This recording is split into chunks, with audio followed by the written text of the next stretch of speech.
You're going to meet with the president. I am? So Kid Rock makes it happen. What do you think has been the response so far? What do you think it will be, and why are you doing it? Which I'm totally for, by the way, and I love it. Yeah, I get it. Well, I'm doing it because, first of all, it was presented as a dare. not a dare. No, just like, maybe this is a beginning to heal America. No, I don't have some sort of complex where I think I can heal America. I can't. Okay, let's get that clear. I'm not going to be healing America. But if two guys who've been at each other for so long, I mean, it's kind of a Nixon to China thing. The ego of Bill Maher, this frail, out-of-touch centrist, is something to truly behold. None of this really has tangible reality to them. All the politics they talk about is all kind of showbiz. It's a soap opera that they work in. So this idea of like, I get to being invited to the White House, that's an honor. That's a sign of showbiz accomplishment. It doesn't matter if it's with the guy I've been calling all these things and say is an existential threat to America. All that other stuff is justification for why it's not selling out and a total you're full of shit move to go have dinner with the person that you regularly criticize. Comedian Gianmarco Soresi rips his fellow comic to shreds for his upcoming move. I have the credential. There was nobody who was harder on Trump or more prescient about the fact that he wasn't going to leave office voluntarily than I was. I feel like I have the credentials.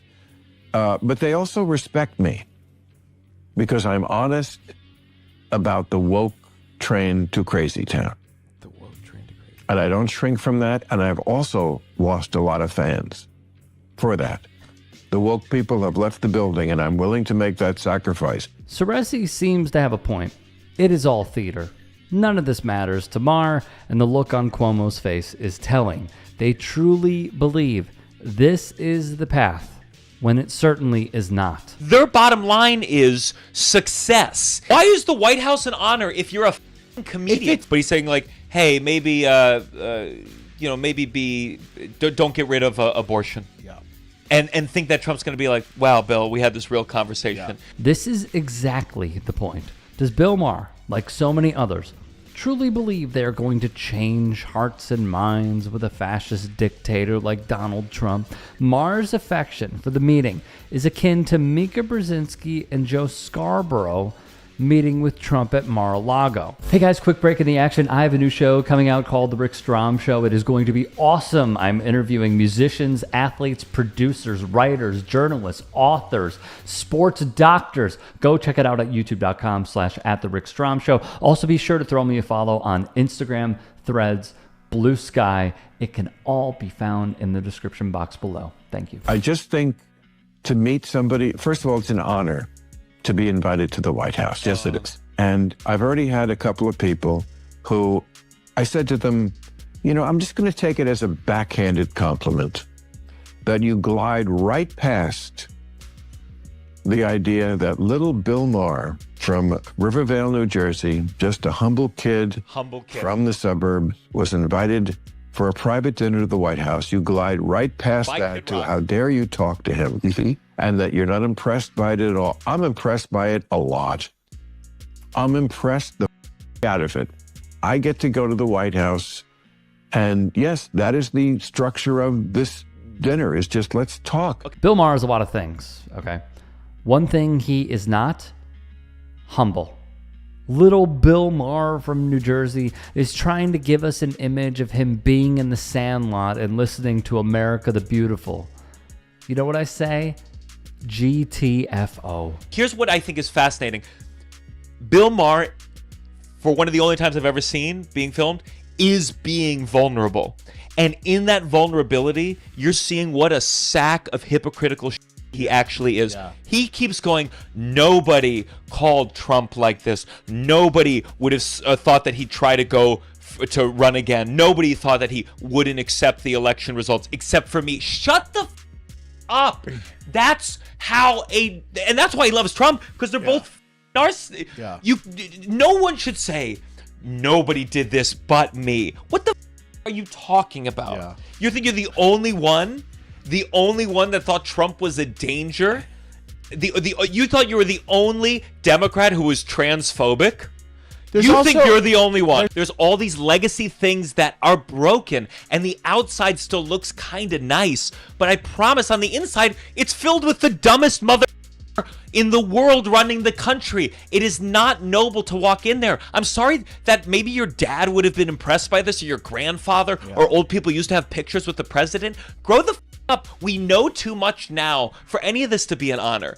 Go look for a different signifier of worth than the Kid Rock, whose career failed and fully pivoted. In the aftermath of the Cuomo-Maher discussion, via the Daily Beast in a Truth Social post, Trump criticized Maher as a man who has been unjustifiably critical of anything or anyone Trump, likening him to the Democrats who wouldn't stand, they wouldn't applaud, they wouldn't smile or laugh, and certainly they wouldn't be in any way nice during his address to the joint session of Congress.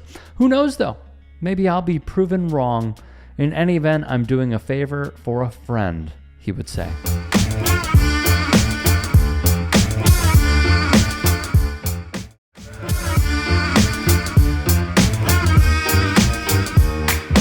Just the whole concept of a corporation that every quarter you have to make more money or else you're a failure. I don't understand how these CEOs can just give themselves bonuses. It's is that just legalized stealing from the company? Bill Burr is continuing on his arc of calling out big-time corporations in a recent upload from Comedy Lineup on TikTok. And some other shareholders always seem to have a problem when they're doing something that would be for the common man. But at the end of the year, when they write out bonuses, for some reason the shareholders have no problem that they took all of these profits and put a bunch of it in their own pocket so they could go buy another house. For some reason, that goes under the radar. I saw a thing the other day where there's this wax that they're putting around organic fruit and vegetables to make it last longer, and they actually have 70% of it is just on the label as other stuff. And it's when did that become legal? You can do that, all of that. It's a bunch of carcinogens, and kids are going to eat them. That's okay. But if you do the wrong joke, you could lose your career. What Burr is outlining is what folks get outraged over, and how billionaires poisoning us is just considered the way of the world. But God forbid he says the wrong thing in a set and he gets a ton of heat. Then on national television, Burr continued going off. Glengarry Glen Ross, great movie. What makes it a relevant story today for Broadway? Because all of these greedy billionaires, I would say that. I mean, their new word for monopoly is consolidation. This is being consolidated. It's no, you're kind of keeping all the money.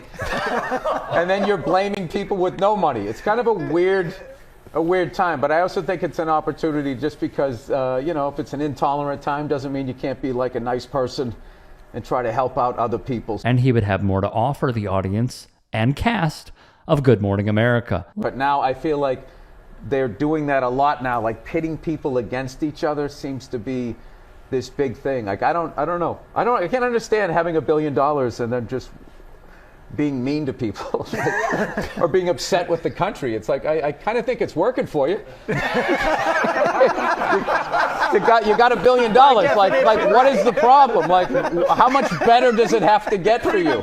Let's expound upon this point. Hey guys, quick break in the action. I have a new show coming out called The Rick Strom Show. It is going to be awesome. I'm interviewing musicians, athletes, producers, writers, journalists, authors, sports doctors. Go check it out at youtube.com/@TheRickStrom Show. Also be sure to throw me a follow on Instagram, Threads, Blue Sky. It can all be found in the description box below. Thank you. What does Elon Musk believe, and how the roots of the PayPal mafia extend to apartheid South Africa? Who are the PayPal mafia, and how are they linked to apartheid era South Africa?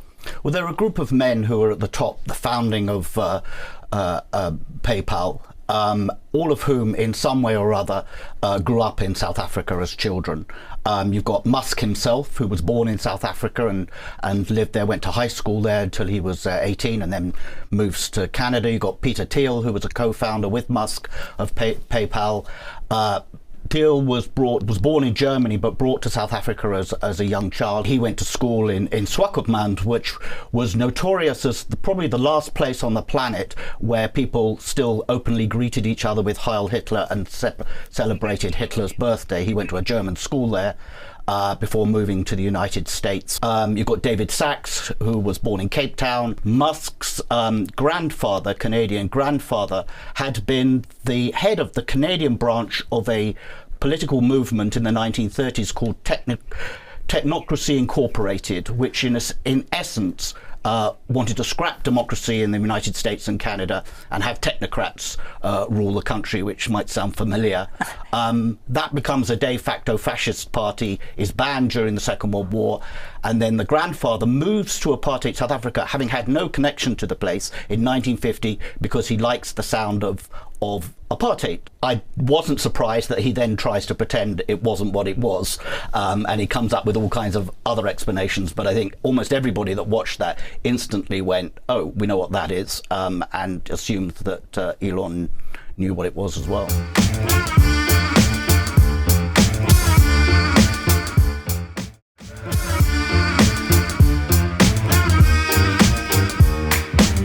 Who are the PayPal mafia, and how are they linked to apartheid-era South Africa? Well, they're a group of men who are at the top, the founding of PayPal, all of whom in some way or other grew up in South Africa as children. You've got Musk himself, who was born in South Africa and lived there, went to high school there until he was 18 and then moves to Canada. You've got Peter Thiel, who was a co-founder with Musk of PayPal. Thiel was born in Germany but brought to South Africa as a young child. He went to school in Swakopmund, which was notorious as probably the last place on the planet where people still openly greeted each other with Heil Hitler and celebrated Hitler's birthday. He went to a German school there. Before moving to the United States. You've got David Sachs, who was born in Cape Town. Musk's grandfather, Canadian grandfather, had been the head of the Canadian branch of a political movement in the 1930s called Technocracy Incorporated, which in essence wanted to scrap democracy in the United States and Canada and have technocrats rule the country, which might sound familiar. That becomes a de facto fascist party, is banned during the Second World War, and then the grandfather moves to apartheid South Africa, having had no connection to the place, in 1950 because he likes the sound of apartheid. I wasn't surprised that he then tries to pretend it wasn't what it was, and he comes up with all kinds of other explanations, but I think almost everybody that watched that instantly went, oh, we know what that is, and assumed that Elon knew what it was as well. The PayPal mafia is one that is simply running the country as we speak, and it is dangerous. Frankly, I love what Bill Burr is doing. I love it, okay? And here's the reason I love it.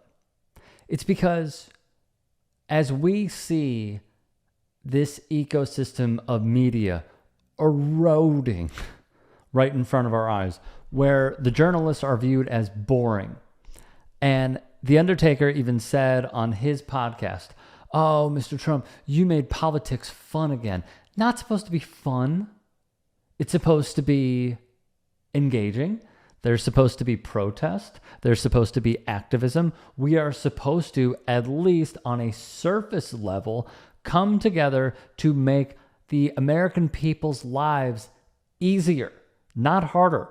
And so many go against their own interests. They will vote against their own interests. They will literally disenfranchise themselves. They will get themselves fired because they literally pay attention to a headline or two and they vote on that, or they see an ad that is full of misinformation, or towards the end, they watch one thing, let's say through Twitter, that has been bought and paid for by a stooge for a regime that he wishes to have come to fruition. And that's the way they vote. There are no effective communicators. There are some. I shouldn't say none. There are some effective communicators. Yet, tell me this. Why is he breaking through while so many others cannot?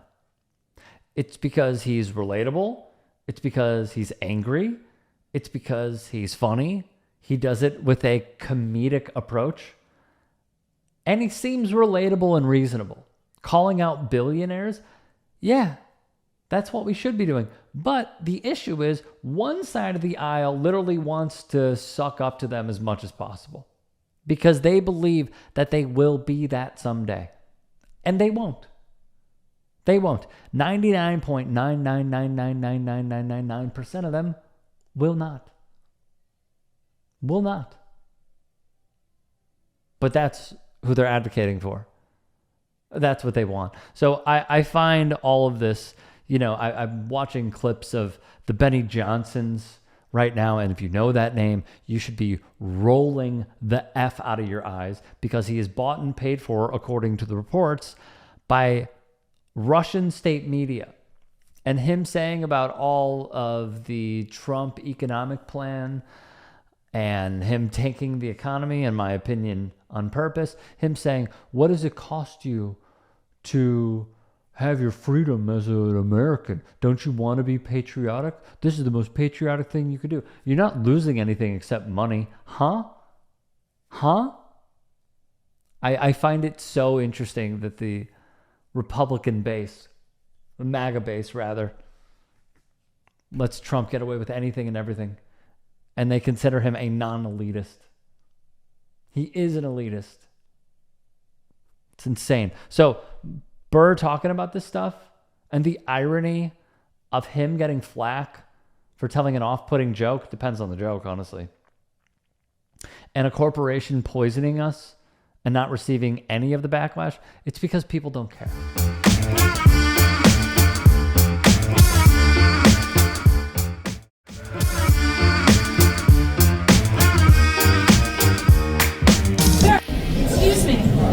Excuse me, you must sign in.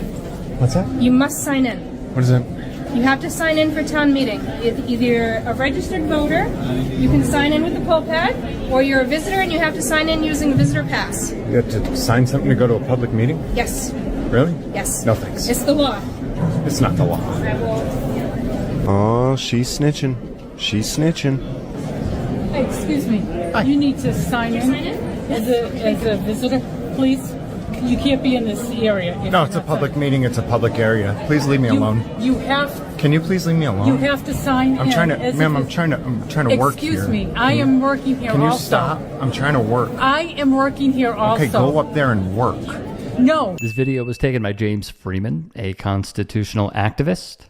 Let's keep watching at the ridiculous events that would unfold. You go out right now. It's a public meeting, open to the public. I don't have to. You have to sign in order to be in this room, and you have to sit up front so that you do not vote. I don't have to sign anything. It's a public meeting. I will get. Ooh, she's snitching too. Okay, now this guy, this next guy, Freeman is going to have fun with. Hi, are you folks here, you citizens of the town? Residents of the town? What's that? Are you a resident of the town? I'm sorry, what's that? Are you a resident of the town? I don't answer questions. Thank you, though. Okay. Anybody can speak. No. Yes. No. You might want to check up on the law because you're about to land yourself a lawsuit tonight. So go check it. Go talk to your lawyer. Can be recognized. Okay. Go talk to your lawyer, sweetheart. And you're going to go to the meeting, right? As long as there's no disruption of the meeting. Okay? What's your name? I'm John Barrett. I'm the town moderator. Right, I have to make sure that the people Aren't you an attorney are voting. I am. You're an attorney? I'm an attorney, yes. Oh, God. Where did you get your law degree? A Cracker Jack box? That is an absolute bar right there. Just brilliant. You should sit in one of the seats. I'm going to stand right here. I prefer to stand. I've been in the car all day. I've been working. Trying to bring change to this town. You can stand. I know I can. I'm calling. What if he wants to sit, though? If he wants to sit, we're going to have to find other places. I'm good. I'm good. What if he wants to stand, though? We're good. What if he wants to stand, though? If he wants, he can stand if he wants. But what if he wants to sit? All right, I'm not answering these questions. Yeah. Supercuts did a great job, by the way. Not required to. Yes, you are. It's an open meeting. It is an open meeting, but it is required to sign in as visitors. Cool. Thanks. This feels like a citizen who wants to police the entire town on their own watch. Just totally unnecessary. Now here's the turn of events we have all been waiting for. Appreciate you. Yesterday, when I came in, you were trying to tell me that I have to sign in to attend a public meeting. You told me that it was the law. Oh, apparently I was wrong. Okay, so it's not a law at all? Apparently not. So you guys won't be doing that to anyone anymore, right? I don't know that for a fact. Well, I think that you just clarified to me that you understand now that it is not the law that people have to sign in. Yep. Do you intend to try and bully and force people to comply with something that's not a law? I do what I am told to do, and that is all. Well, that's a ridiculous answer. This video is via James Freeman, who everyone should subscribe to. He, as I stated previously, is a constitutional activist, done some audits here and there. Please watch this upload in full because they will explain all the details that went down, and it is imperative, as always, if you are going to do stuff like this, or if you are just trying to live and be left alone, it is imperative to know your rights at all times. Every lawyer is going to tell you that, unless they work for the opposition. And every citizen who has gone to at the bare minimum, a protest is going to tell you this. So at all times, know your rights, because what was happening here was egregious. This would take place in Towson, Massachusetts. According to the uploader and his pal, they would attend a board meeting because, per Freeman's friend, the town wanted to take money away from the citizens, their hard-earned taxpayer money, and use it because the town had allegedly lost over $1 million previously. So they are trying to make up the deficit and reallocate funds. Now, from Sarah Conway in my state of Illinois, and this could differ depending on the state, all public bodies have to provide time for members of the public to speak at public meetings. You should not be required to sign up in advance of the meeting in order to speak. Also, the public is allowed to tape and film at public meetings unless something sensitive is happening. This is important, like a sworn testimony is being given. If someone tries to stop you, you should say that you have a right to do so under the Open Meetings Act. Exactly, you should. So, why do I say that this is egregious? Because number one, it was proven thereafter that they do not have to sign in. This is just a way of potentially surveilling, going into their own databases, seeing who is attending the meetings, if they are actually citizens of the town, which should not matter in the slightest, as long as it is open to the public, as we have seen from many other videos on the internet and on this channel. You are allowed to go in, you are allowed to film.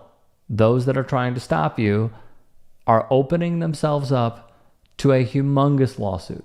And that's honestly how a lot of these guys get paid, is because you have to prove yourself and also prove how wrong they are. So hopefully, I'm not saying this happens, hopefully there is a learning experience for a lot of these folks. Because not even 9 times out of 10, 99 times out of 100, the people that they are trying to violate the rights of will willingly allow themselves to be used, will willingly waive whatever rights they have in order for the attempt by these public officials and the disagreement per se to cease.